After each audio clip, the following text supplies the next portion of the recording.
Hello everyone, it's me, Miss Nicole, or Nicole, whichever you prefer to call me, and welcome to another edition of Interactive Fiction Adventure Club. We are going to be reading Surf Monkeys. Is that in the frame? Yeah, there we go, Surf Monkeys.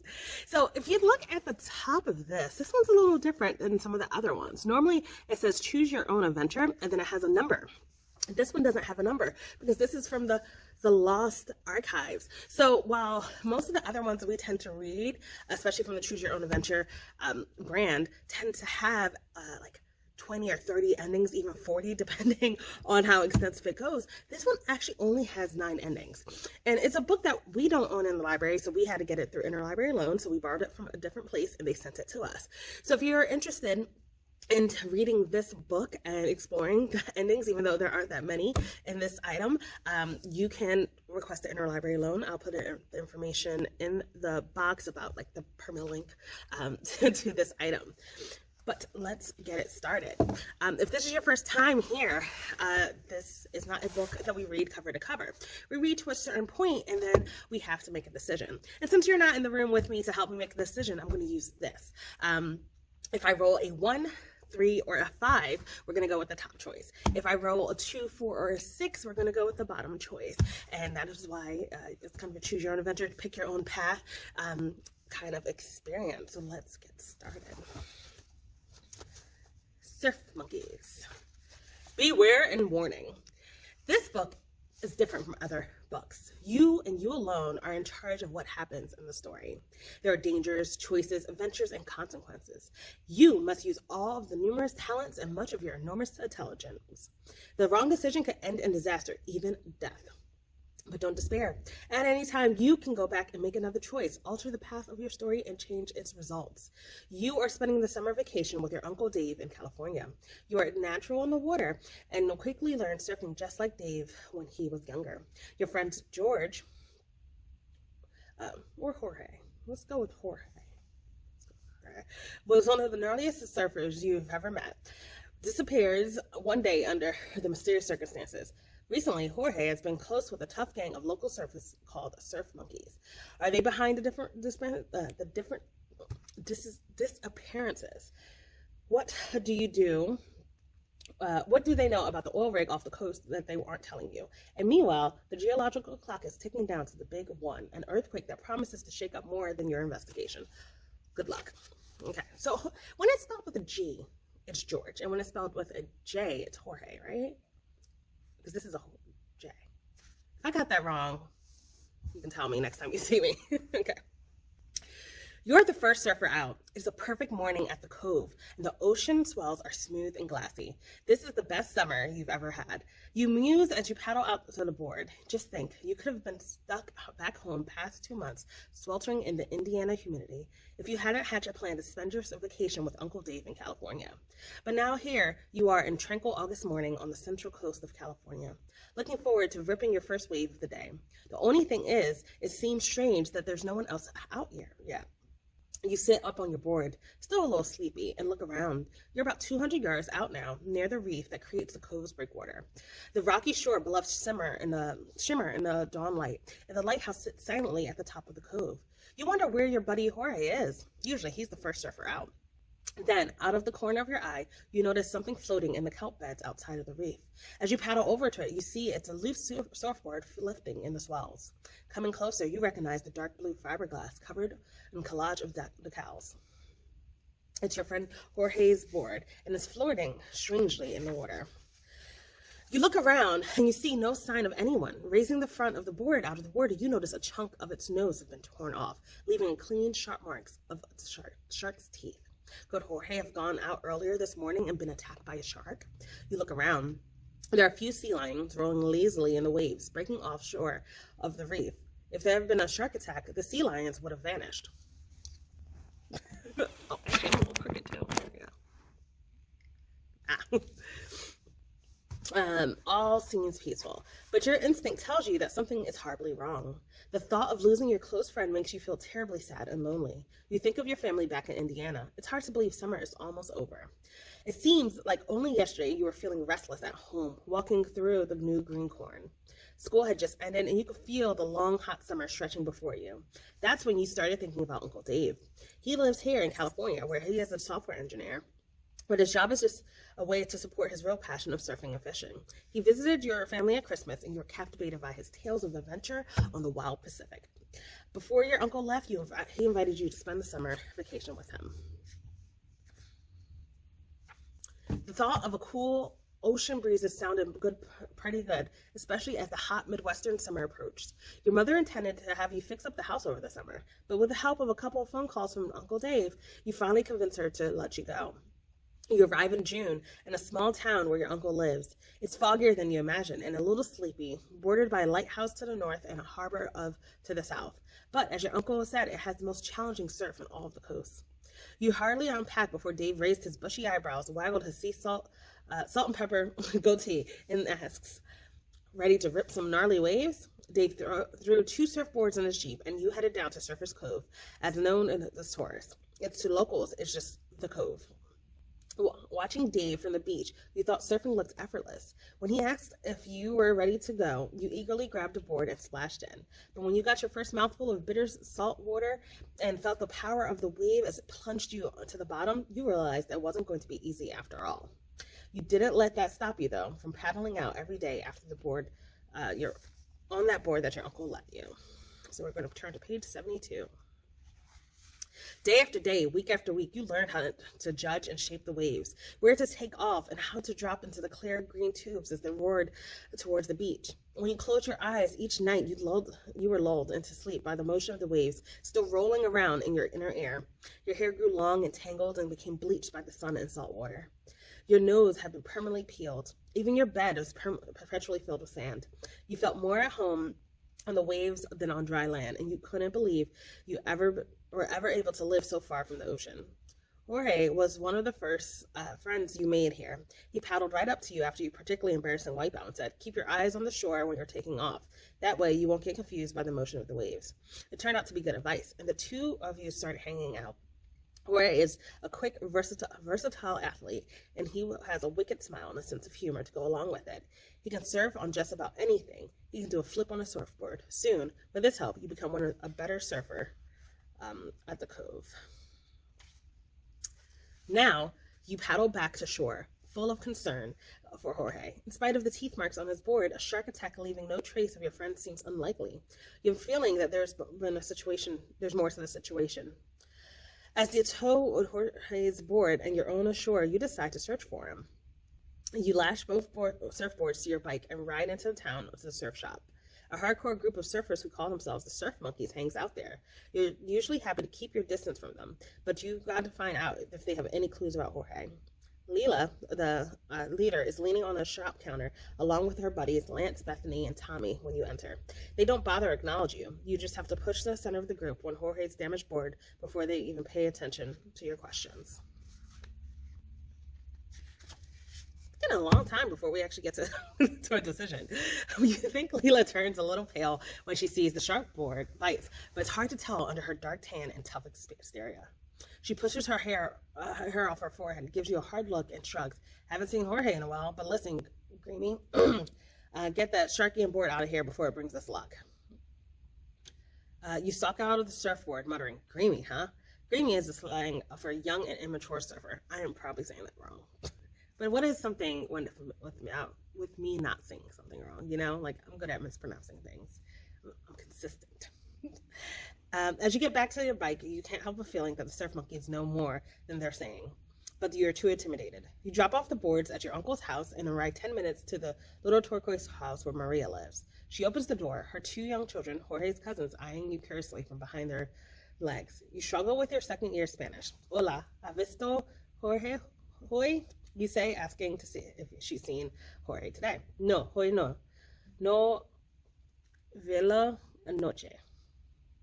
I can't tell if I think that's a VU. That's not good font for that. "He didn't return last night," she says, and asks in English, "Wasn't he with you?" You shake your head and ask if you can take a look at Jorge's room. Maria motions you in, looking worried. His room is dark and, as usual, a mess. You check for the closet and the bathtub. No wetsuit, so Jorge did go surfing, or intended to. On your way out, you notice a picture of Jorge grinning up from the desk. You stuff it in your pocket. It might come in handy.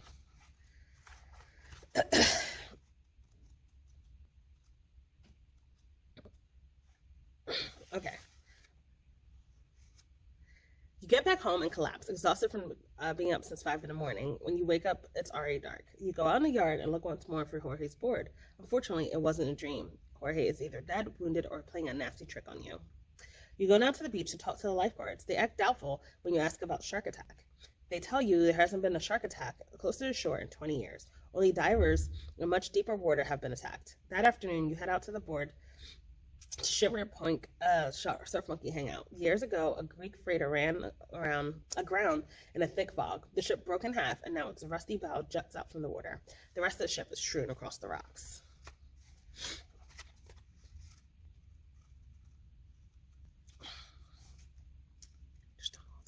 The surf monkeys consider the spot private surf zone, but you decide to risk the ire, hoping to hear something about Jorge. As expected, they give you the cold shoulder when you attempt to make conversation. Their surfing etiquette isn't the best either. Every time you catch a wave, you find one of the surf monkeys bearing down behind you, surfing dangerously close. But you hang in there doggedly as the afternoon goes on. The swell picks up, giving you a chance to show off. You can do some highly rippable tubes. Then, at sunset, you hear angry voices behind you. A fight is breaking out between two surf monkeys, and you turn just in time to see Bethany hit Tommy with a solid punch in the nose. Suddenly, you see a dark fin knifing through the water, heading straight for Bethany. You break into a cold sweat. Sharks, you recall, can instantly smell blood miles in the water. "Shark!" you manage to shout, but the surf monkeys don't hear you. They continue their furious battle, and they don't have a second to waste. The shark starts to circle the surfers. Grabbing a piece of driftwood, you silently paddle as close to the shark as you dare and raise the wood above your head. The shark makes a darting turn, and in a brief moment, you're eye to eye with it. Then you bring the wood down on a flat, primitive head. I don't know. I feel like that was a lost opportunity for an adventure, like a line right there. Like, would you go and attack a shark with a piece of wood? I don't know if I would. I don't know. The shark reacts fast, diving suddenly under your board. You scramble to keep your legs out of the way, holding your breath until you see the shadow form underneath the water and turn back to the sea. "Paddle in," you shout to the two surf monkeys, who have finally realized what's happened. The two surf monkeys seem to have forgotten their fight. Come on up and get warm," Tommy says, jerking their head towards the driftwood bonfire some of the surf monkeys have built near the shipwreck. When you arrive at the fire, Layla holds out her hand and high five. "Good work. You saved the two trolls from becoming lunch meat." Each of the surf monkeys comes up to you and shakes your hand as you sit down. They saw the whole thing from the beach and it changed their attitude towards you. As you hang out, you talk about the shark for a while. And the conversation turns to a new oil rig being built a few miles offshore. Finally, we have a choice. Sorry, let me get to the end of the page. I just got really excited. Bethany turns to you. "So what do you think of the oil rig?" "It's pretty ugly," you answer. "It ought to be illegal to build those." The surf monkeys eyes each other. He looks at you closely. "So, are you interested in becoming a surf monkey?" You hardly expected for such an invitation from the surf monkeys. You're thrilled at first, but then you remember the misgivings about them. They seem especially nervous and secretive tonight. But then again, they really know how to surf, and they do make the best surfboards in towns. "I guess so," is all you manage to stammer. "Well, think about it. If you're interested, meet us at the lighthouse at midnight, and we'll give you a little initiation ritual." As you ride back to your uncle's house, you ponder Leela's invitation. If you get to the surf monkey's good side, then you might be able to help find George. On the other hand, they're still wary of them. They might just be a distraction. So are we going to join the surf monkey, or are we going to try to keep searching for Jorge? We have a 5, so that means we're going to go with the top choice. We're going to join the surf monkeys.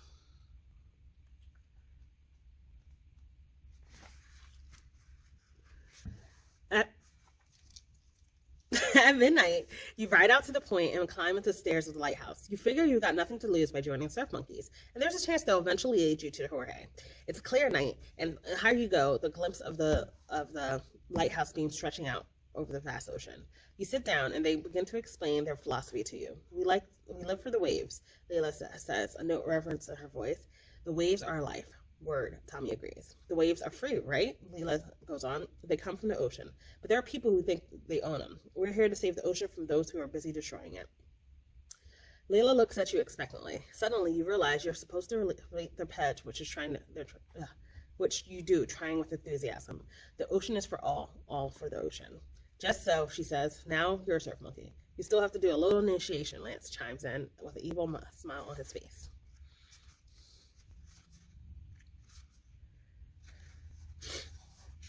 For the initiation, as a surf monkey, you have a choice. You can either take the midnight ride on the Big Swell. Wait a minute, you interrupt. The Big Swell doesn't run anymore. The Big Swell is an abandoned roller coaster at an amusement park on the edge of town.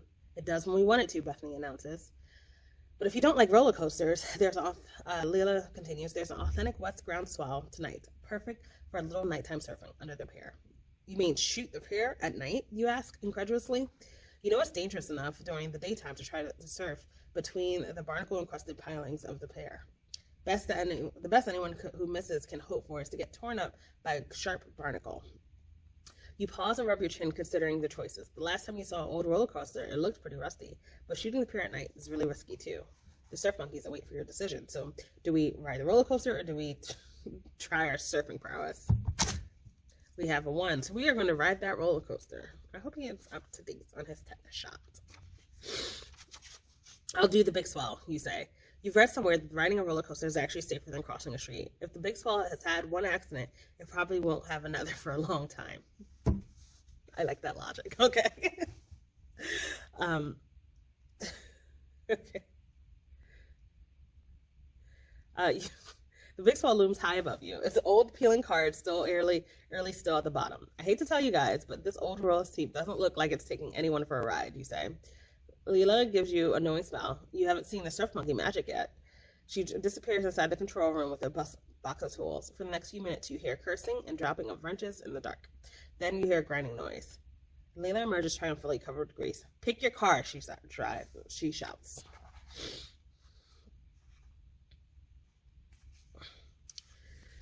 You bravely climb into a rusty car. Almost instantly, it lurches forward with a horrible screech. Slowly, it begins to grind up the first incline. Your heart is pounding, and as you come closer and closer to the top of the giant hill, the car crests the hill. For a moment, everything seems to stand still. You look down to see the surf monkeys far below, looking up at you. The lights of the town stretch out behind you, and in front of the dark, deserted ocean, the rickety cars plunge. They shake violently in the screaming descent, reach the bottom of the bone-crushing jolt, and then race up to the next hill. But as you crest over the top of the roller coaster's highest point, there is a tearing sound. Suddenly, the screeching and shaking stops. There is nothing but silence. With horror, you realize you are no longer attached to the track. You are airborne, heading straight out over the beach towards the dark ocean. And as the wind whistles past your ears, your only hope is that the waves are as good as surfer wave.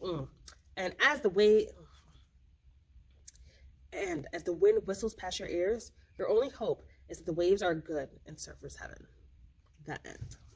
All right, I'm going to end there because, again, there's not many endings in this one. And like I said, I feel like there were a few opportunities that they missed on making paths that we can choose. It took us a really long time to get to a place where we can, we had the ability to make a decision. So I can understand that it's not as developed as some of the other choose your own adventures. But I thought it was still interesting. And again, we only read one ending, so there are 8 other ones in this book. So if you're interested, you can have us place an interlibrary loan for you and get it from a different library for it. So thank you for spending some time with me. Bye.